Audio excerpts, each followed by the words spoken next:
Ang mga balita, ipinapanukala ng isang senador na off-limits sa social media platforms tulad ng Facebook at TikTok ang mga minor de edad kapag naisabatas nito. Ang nasabing panukala abay higpitan ng restriction sa mga minor de edad para hindi makalusot sa paggamit ng SOCMED. Mean Corvera sa balita. Lacson for President by Usana sa target. Pagbabawalan na ang mga menor de edad na gumamit ng mga social media platforms gaya ng Facebook at TikTok.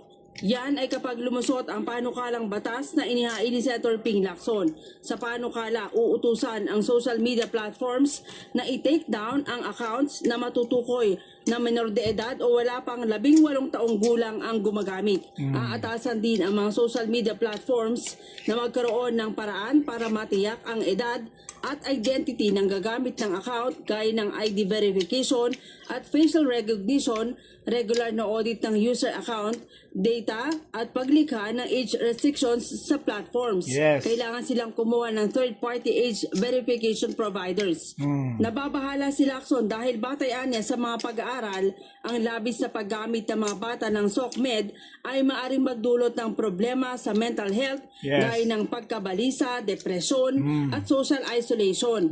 Katunayan, sa pag-aaral ng United Nations Children's Fund o UNICEF, naharap ang mga bata sa cyberbullying, body image pressures at online harassment dahil sa social media platform.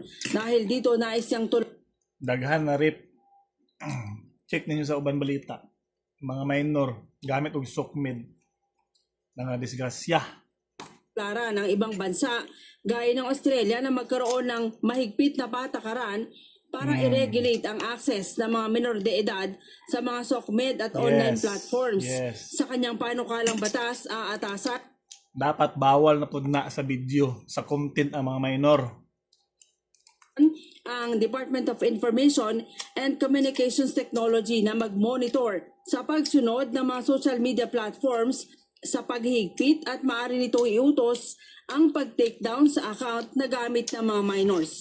Ang SOCMED platforms at service providers naman na lalabag ay maaring tanggalan ng lisensya na makapag-operate sa bansa.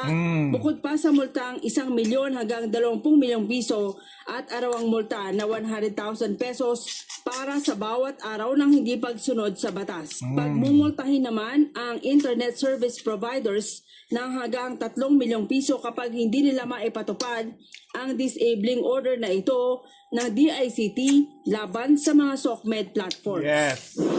Mean Corvera, para sa mata ng agila, matatag, matapang, Lacson by the best.